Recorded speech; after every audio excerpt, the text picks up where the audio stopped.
Welcome to Washington Today on C-SPAN Radio for Thursday, January 4th, 2024. The U.S. Attorney for the District of Colombia provides a detailed presentation of the unfolding of the January 6, 2021 attack on the U.S. Capitol ahead of the third anniversary, which is in just 2 days.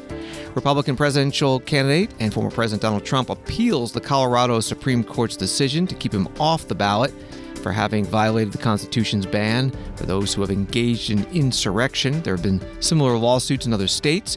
We'll hear from Michigan's Secretary of State and an attorney for Donald Trump.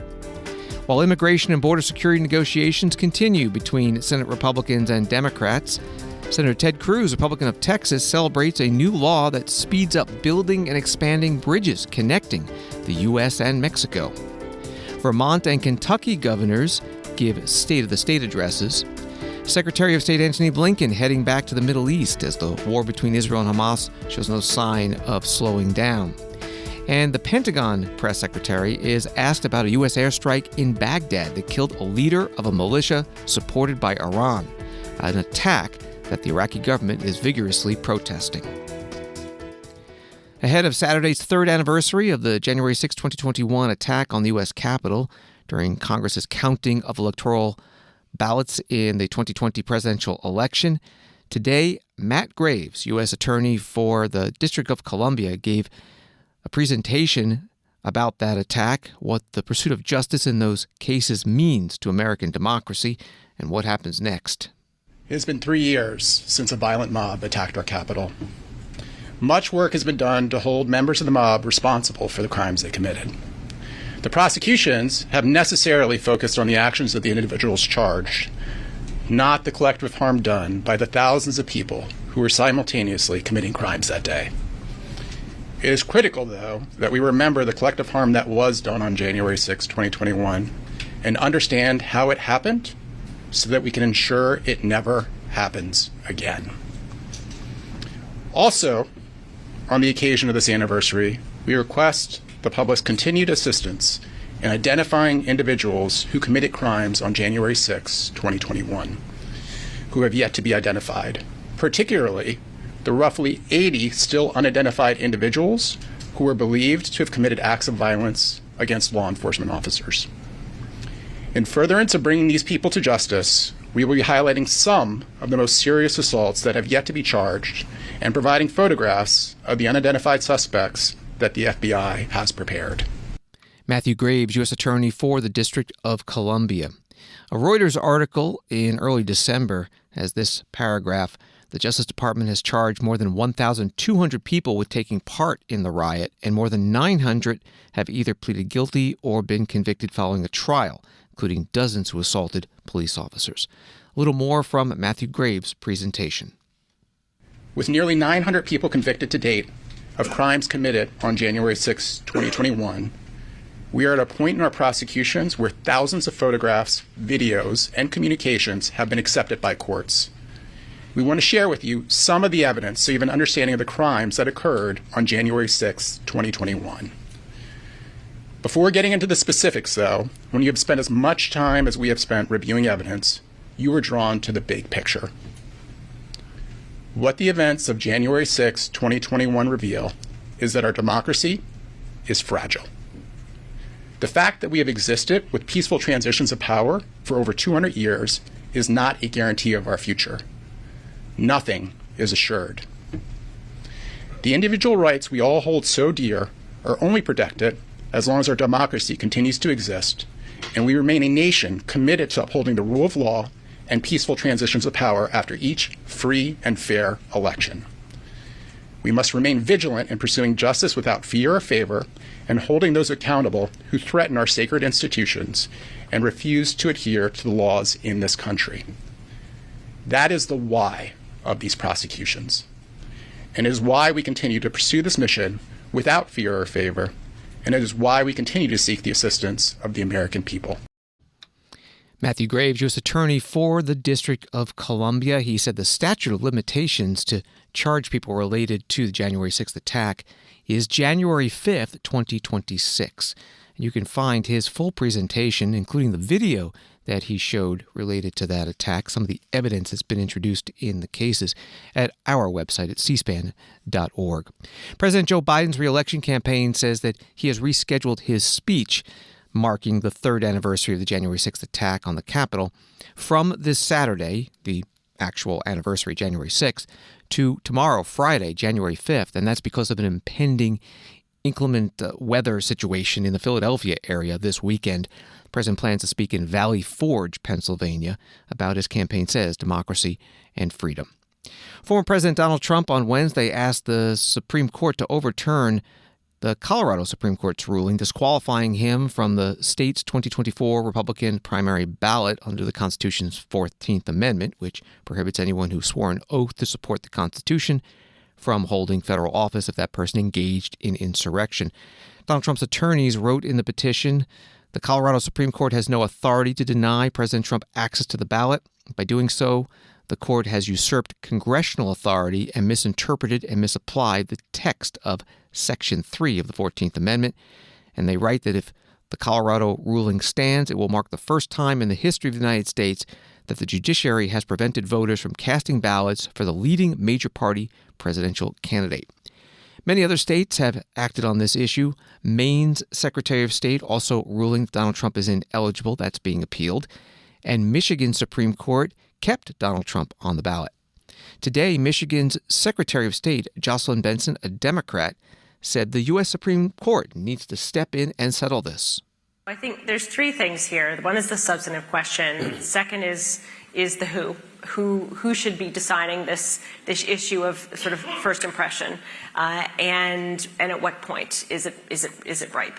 I think, in my view, the first issue is it's not as, in my view, there are a lot of factual and legal ambiguities that make this not directly analogous to someone who's clearly served 2 terms and wants to serve a third, or someone who all the facts affirm was not born in the United States. When there are factual and legal ambiguities of how you define insurrection under this clause, how you define aiding and abetting, how you ensure due process, all of those things are complex and really yield to this question of who should be deciding not just qualifications, but who should be interpreting this in a way that will give us clarity and finality, and then when. And so all of that has, and I wrote an op-ed in the Washington Post on this in September when this first emerged, led me to conclude and really feel quite strongly that the U.S. Supreme Court needs to decide this sooner rather than later, and has to be on the merits, and it has to give some sort of clarity and finality to this. Otherwise, we are just going to devolve into a lot of, everyone has their own interpretations and opinions about this, and everyone feels theirs is clear and right. And my position is simply it's not as clear-cut as many people on both sides are making it out to be. And in that recognition, and in recognition of the fact that whatever we do in this matter of first impression creates a precedent for the future, we have to be very careful, transparent, and completely by the book in how this should play out. And if I were, in my view, that's what the U.S. Supreme Court is for. We can debate and discuss, the current makeup of the U.S. Supreme Court and all of that right now. Yes, that's a reality. But from a legal standpoint, from a legal precedent standpoint, in my view, when you have these questions of fact and law, it's the job of the courts to figure that out. It's not the job of one politician to make that call. And I've said that clearly. I've said that as a Secretary of State. The vast majority of my colleagues have agreed and moved in alignment. So we'll see how it plays out. And I'm hopeful and very hopeful and believe that the U.S. Supreme Court will provide some clarity sooner rather than later. I hope they don't kick it to Congress. I fear they might say this is a decision for Congress to make, which is substantively, for me, the worst possible thing to think of, because then it's going to just evolve into politics in terms of factual determination, legal determination. But I suspect that may be how it plays out, given past precedent and comments they've made in other cases on this sort of area. So we'll see, but it's not, but yeah, so I think, and we are on the path for getting, Donald Trump, I think, filed in the U.S. Supreme Court yesterday or this week, my state will be, I will be filing an amicus to the U.S. Supreme Court on Monday, asking for a substantive decision on the merits as soon as possible. And my hope is that whatever that decision is, provides some sort of finality so that we can move on with the administration of our elections. Michigan Secretary of State Jocelyn Benson, a Democrat, at the American Association of Law Schools annual meeting in Washington, D.C. today. Alina Habba, lawyer for Donald Trump, was interviewed on Fox News Wednesday night about the ballot disqualification cases involving the insurrection clause of the Constitution's 14th Amendment. She was asked to respond to a New York Times reporter who said that Donald Trump is worried about how the Supreme Court may rule. This is what Maggie Haberman had to say about the 3 justices that were appointed under President Trump and potential concerns about that. Watch this. He has also voiced some concern that a court that has, he appointed 3 of the justices to the Supreme Court and it gave the conservatives a supermajority. He is concerned that they are going to look as if they're trying not to rule in his favor and might rule against him. What do you say about that, Alina? Yeah, that's a concern that he's voiced to me.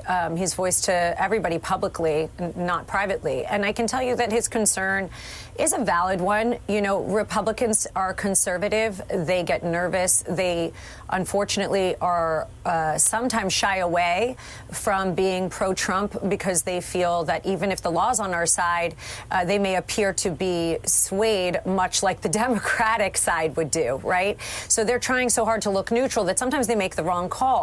And I just encourage them to really look at the law and the Constitution. It's very clean cut, Martha. There's no politics that should be involved in this. It's just simply American. And if the justices read the law as I do, as most Americans and attorneys do, even Dershowitz, who's a known liberal, it's just a simple decision, and it should have nothing to do with if you're a Republican or a Democrat. So I don't know. It's Maggie. I'm a friend of Maggie's, even though we're on different sides of the coin. But she's right. The president's always concerned about people worrying about that. Alina Habba, lawyer for Donald Trump, on Fox News Wednesday night. This is Washington Today. The White House is reacting to the shooting at Perry High School in Perry, Iowa this morning. Officials say that it happened minutes before classes were scheduled to start on this first day of school after the winter break. Fox 9 in Perry writes that a 17-year-old boy killed a 6th grader and wounded 5 others in a shooting at Perry High School in Perry, Iowa on the student's first day.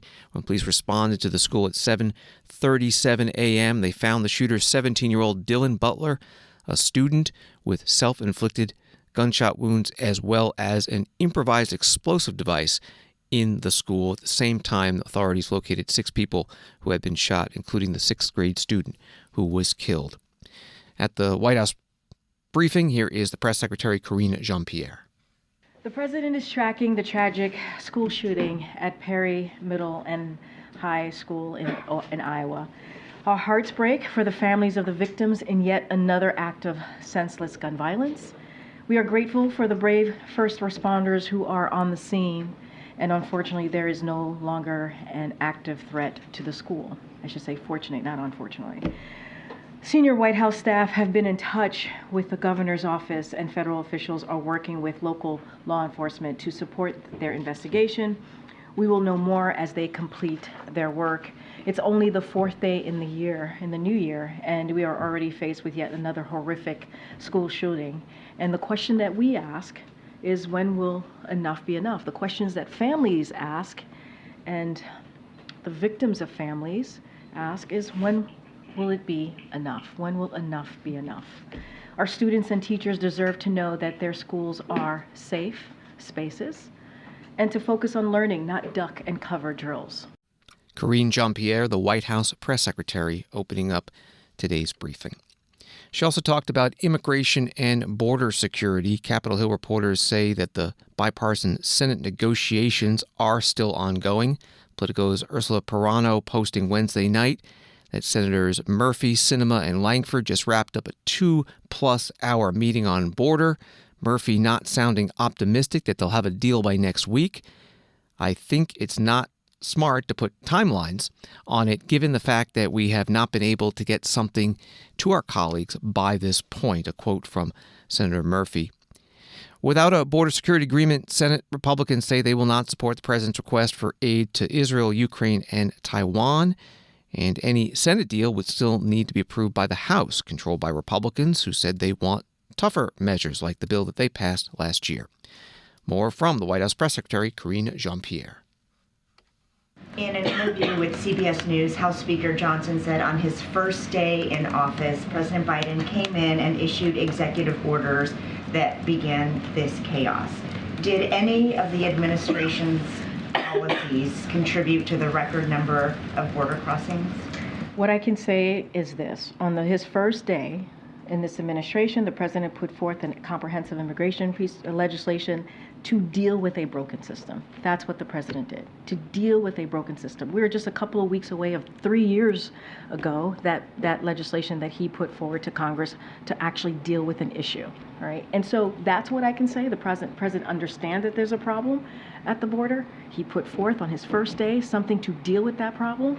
And what we continue to see from Speaker Johnson and Republicans, House Republicans, I know Jackie asked a question about something that I said yesterday in May, and I'll repeat it. I repeat what I said yesterday. In May, House Republicans decided to vote on a bill that would cut 2,000 Border Patrol agents at the border. That's what they did.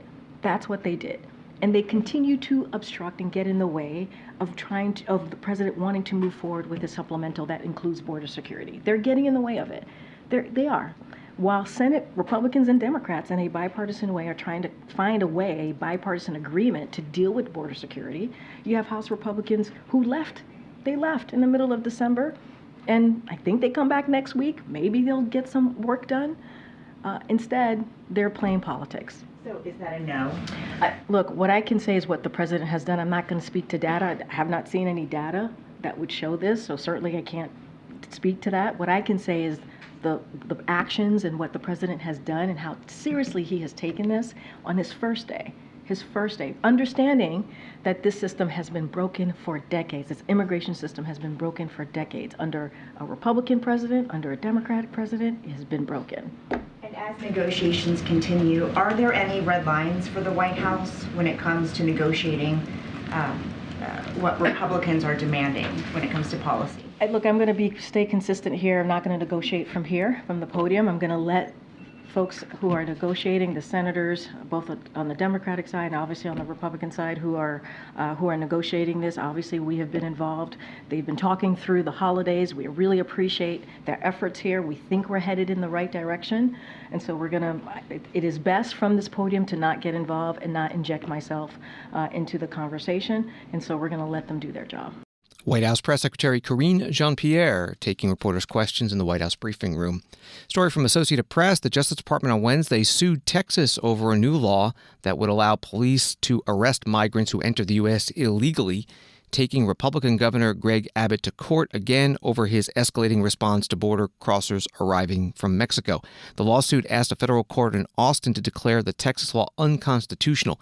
It calls the measure a violation of the Supremacy Clause, which establishes that federal laws in most cases supersede state law. That reporting from AP.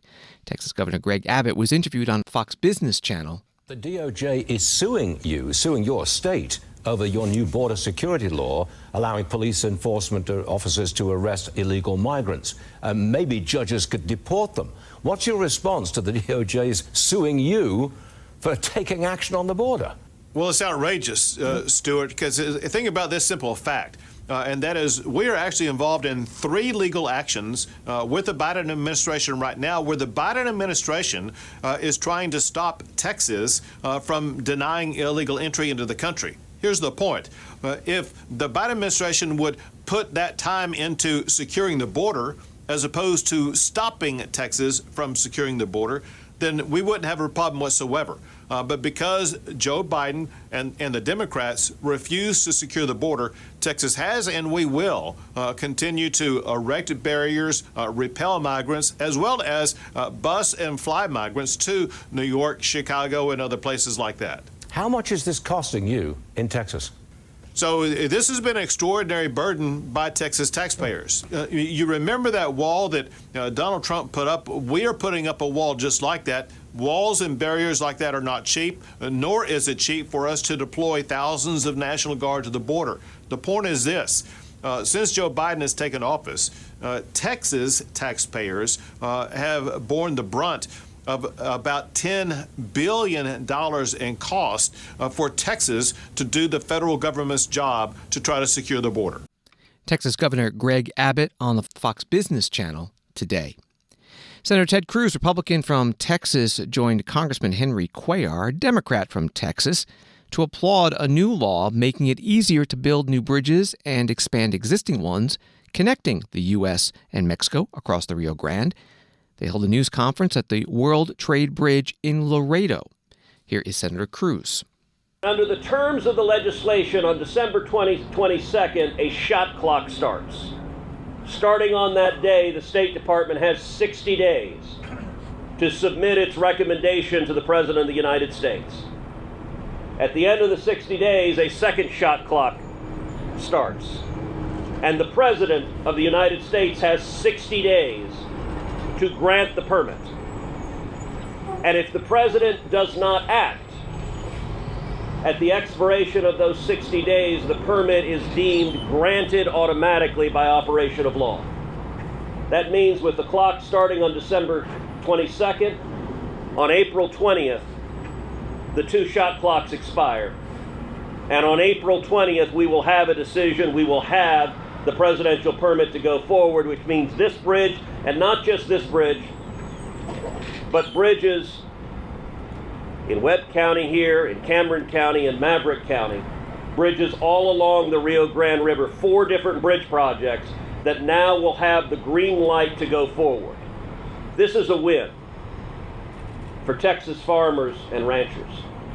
This is a win for Texas small businesses and manufacturers. This is a win for jobs. This is thousands of jobs here in South Texas and all across Texas. This is also a win for national security. One of the things we're seeing is we're seeing more and more onshoring and nearshoring of manufacturing coming from China, some of it coming back to the United States, some of it coming to Mexico. Our close friend and ally in bringing that manufacturing back to North America is unequivocally good for U.S. national security, making us less dependent on China. And this is a win for the environment. Right now, on any given day, you can go south of the border, and you could see a line of 18-wheelers sometimes extending 4, 5, 6 miles, sitting there for hours on end, spewing pollution into the air. That's not good for the environment. It's much better for the environment to have enough lanes open, enough bridges open, that the trade and commerce can move quickly and expeditiously. Senator Ted Cruz at a news conference in Laredo, Texas. The Federal Reserve Bank of Dallas says that Mexico became the top U.S. trading partner at the beginning of 2023, with total bilateral trade between the two countries totaling $263 billion during the first 4 months of the year, representing 15.4% of all goods exported and imported to and from the U.S. Canada is close behind. China is number 3. Today, the United Nations published its World Economic Situation and Prospects report. Shantanu Mukherjee, director of the Economic Analysis and Policy Division at the UN Department of Economic and Social Affairs, joined a news conference at the UN in New York City with the details. Our report finds that global growth for 2023 will turn out to be at around 2.7%, which is up from 2.3% that we were expecting in May 2023. But our forecast for 2024 is lower, down to 2.4%. In a nutshell, the world is struggling to get back to the 3.0% annual average from 2000 to 2019, representing years of subpar growth. Also, the better-than-expected performance for 2023 is chiefly driven by several large economies, notably the United States, but also Brazil, India, and Mexico. Overall, developing economies' growth remains pretty static at about 4% over 2022 to 25, a little higher for LDCs, but still well below the SDG target of at least 7%. Now, across the world, inflation is expected to be at an average of 3.9% in 2024, a decline of about a third from last year. And that's a rapid change. Back in 2022, we were seeing 8.1%. But, and there's a caveat, in about a quarter of all developing countries, the annual inflation forecast for 2024 is over 10%. That'll be eroding away what people's earnings can buy and inflicting further pain, especially on the middle class and people in poverty. And hunger will continue to be a special concern because local food price inflation remains high in many developing countries. And this is a situation which could easily be aggravated by shocks to domestic food production or even to the global food supply. Next, on to the headwinds. Now, while recent global trends in growth and inflation appear to be positive, there are significant differences across countries and considerable downside risks. These together are weighing down on expectations for this year, as well as on the prospects for achieving the SDGs by 2030. The report identifies these challenges as arising from monetary tightening, weak global trade and investment, and rising debt vulnerabilities, compounded by heightened geopolitical risks and the rapidly worsening impacts of climate change. Shantanu Mukherjee is with the United Nations Department of Economic and Social Affairs at a news conference today at the UN in New York City on the launch of the annual World Economic Situation Prospects Report. On Wall Street today, the Dow down 10, NASDAQ down 81, S&P down 16. The Biden administration announced $162 million in federal money for the company Microchip Technology to expand production of computer chips at factories in Colorado Springs, Colorado, and Gresham, Oregon. Commerce Department says over 700 direct construction and manufacturing jobs will be created. This is the second pot of money from the 2022 CHIPS and Science Act. The start of the new year means that state legislatures are convening around the country and governors are starting to give their annual State of the State addresses. In Vermont, Governor Phil Scott today, the only current Republican elected statewide in Vermont, spoke to the legislature in Montpelier, and one issue he covered was the budget. We must also acknowledge our crisis of affordability is making it difficult to address public safety, as well as other areas like education and health care. And the high cost of everyday life in Vermont is dulling the tools we put in place to keep and attract working families. In 3 weeks, I'll present my budget for fiscal year 2025, and it will be a much different picture than previous years. Sobering comes to mind. With historic one-time federal aid ending, another large increase in our pension obligation, and last year's spending decisions catching up to us, we're back to where we were several years ago, with difficult decisions to be made. For many of you, this will be the first time you'll work on a budget without hundreds of millions of dollars in surplus. For others, it's déjà vu. Once again, we'll face the discomfort of saying no, choosing between many good things, and maintaining the discipline to focus on what Vermonters need most. I continue to believe we need to keep our spending within existing revenue. So in full transparency, you can expect my budget will increase by about 3%. I know from experience, many of you view 3% growth as an austerity approach. So it's important to know that with this increase and after meeting our obligations, we have very little money left. So if you go higher, we'll be spending more than we're taking in, leading to higher taxes and fees, adding to the burden Vermonters are already feeling. I'm sure you're aware the federal government just announced this increase for those on Social Security, which was 3.2%. So if our seniors are expected to manage to that, It seems as though we should do the same. Vermont Governor Phil Scott, a Republican, giving his State of the State address to the legislature in Montpelier.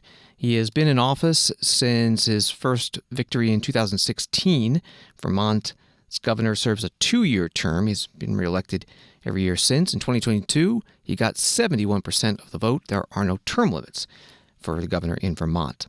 Kentucky Governor Andy Beshear, a Democrat, just won a second 4-year term in 2022 by a closer 52% to 47%.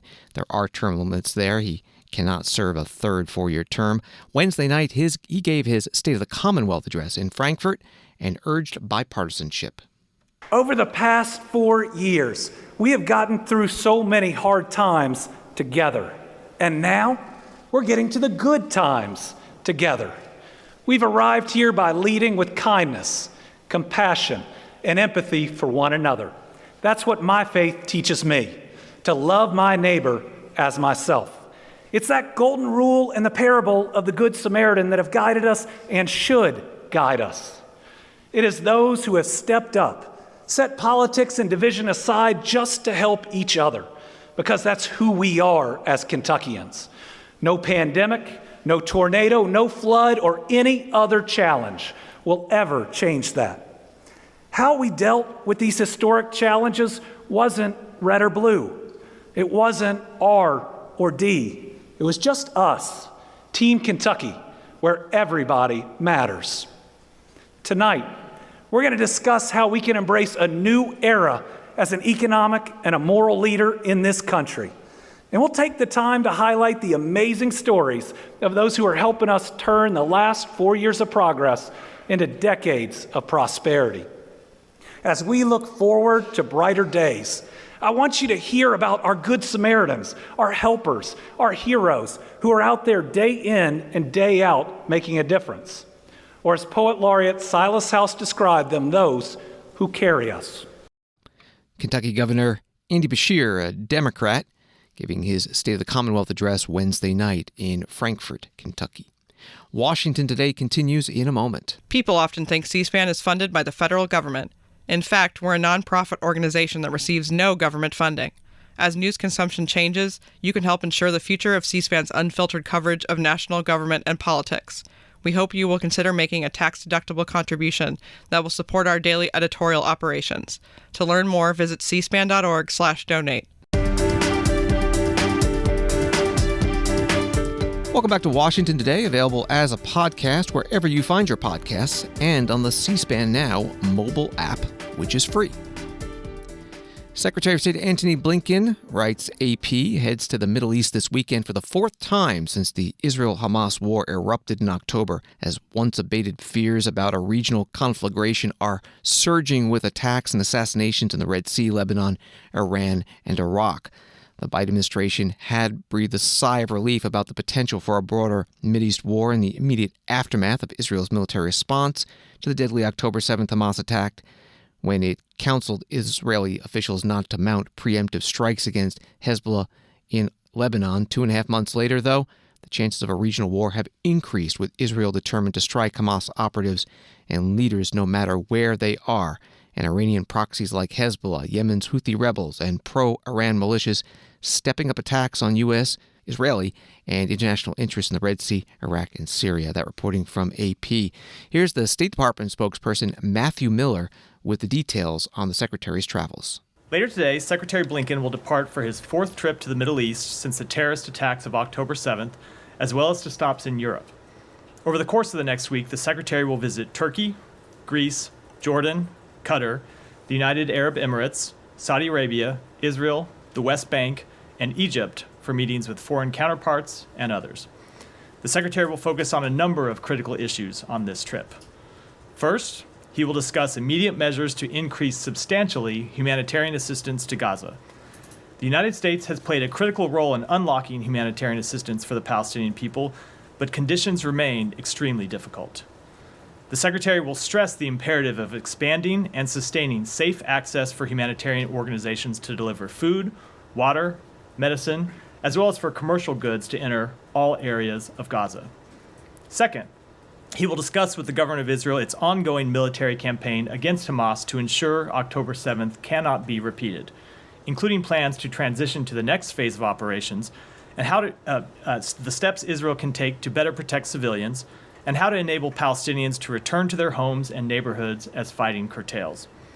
He will also stress to the government of Israel the need to do more to lower tensions in the West Bank. Third, he will discuss ongoing efforts to bring home the remaining hostages, including the American citizens who are still unaccounted for. The Secretary has no higher priority than the safety and security of American citizens, and he will not rest as long as Americans, along with Israelis and citizens of many other countries, continue to be held captive. Fourth, he will focus on, as he has consistently since October 7th, preventing the conflict from expanding. He will discuss specific steps parties can take, including how they can use their influence with others in the region to avoid escalation.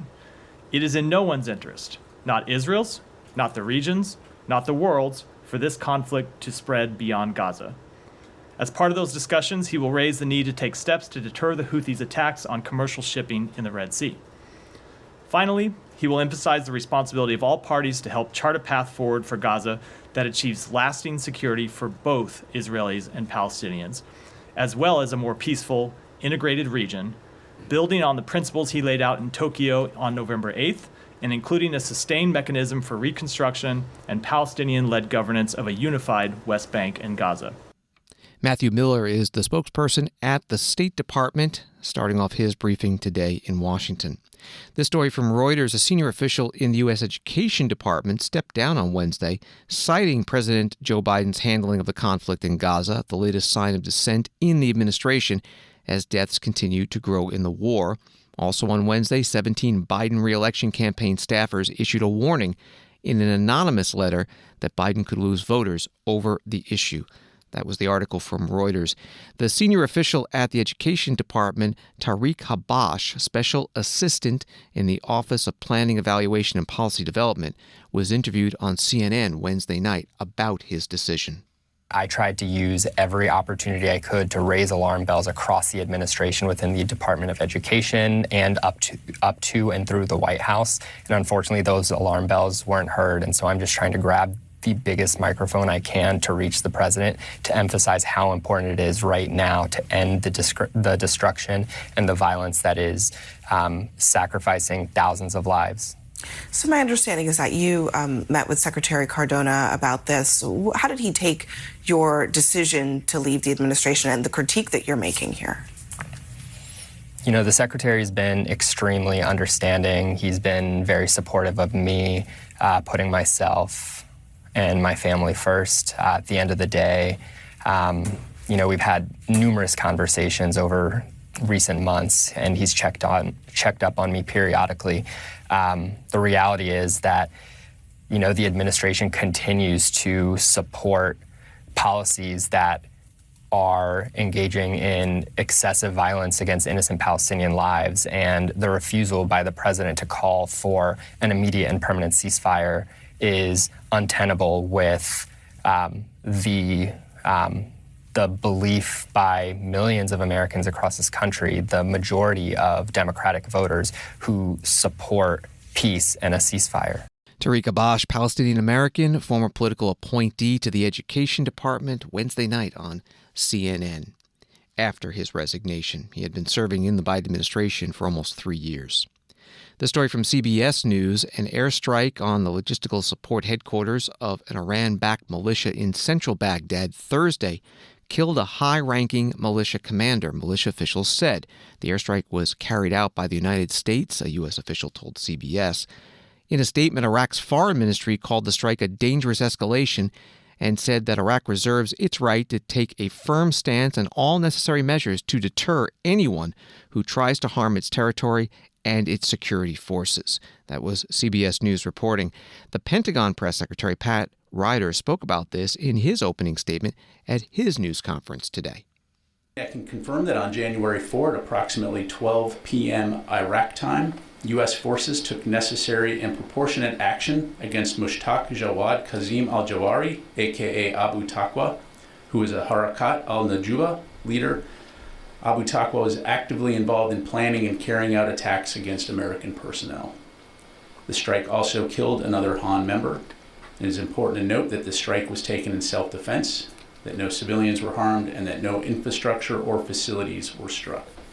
The Pentagon Press Secretary Pat Ryder, also an Air Force Brigadier General, Associated Press writing about this: since the outbreak of the Israel-Hamas war on October 7th, a group of Iranian-backed militias calling itself the Islamic Resistance in Iraq has carried out more than 100 attacks on bases housing U.S. troops in Iraq and Syria. The group has said the attacks are in retaliation for Washington's support of Israel in the war against Hamas that has killed more than 20,000 people in Gaza, and that they aim to push U.S. forces out of Iraq. Again, from AP. More from the Pentagon Press Secretary's news conference. A couple follow-up questions on the Iraq strike. You call this a self-defense strike. What attacks was this group, Harakat al-Nujaba, responsible for, and how many? Did you notify the Iraqi government in advance? And given the condemnation of U.S. strikes in Iraq that we've seen in the course of the past couple weeks, do you think the U.S. military presence in Iraq is at risk? Have you seen a tension there? Yeah, thanks, Orrin. So again, I'm not going to have any more details to provide as it relates to this particular strike, and in terms of the specific attacks that Han has conducted against U.S. forces in Iraq and Syria. As you well know, you've been following this for a while. Those attacks have continued, putting U.S. forces in danger. And as I just highlighted to Jennifer, we maintain the inherent right of self-defense, and will continue to take necessary actions to protect our personnel. But how many of the 120 attacks has this Harakat al-Nujaba? I'm not going to get into a breakdown. So as far as your other question, Iraq is an important and valued partner. Our forces are there at the invitation of the government of Iraq to help train and advise in support of the Defeat ISIS mission. And so, as we have been doing all along, we will continue to consult closely with the Iraqi government about the safety and security of U.S. forces. In the meantime, we will continue to stay very focused on that Defeat ISIS mission. Are you able to say whether you notified the Iraqi government in advance? I'm not going to get into diplomatic discussions. Pentagon Press Secretary Pat Ryder taking questions in the Pentagon briefing room from reporters. The group ISIS, also called Islamic State, today claimed responsibility for the bombings in Iran yesterday during a memorial procession for an Iranian general who was killed 4 years ago by a U.S. drone.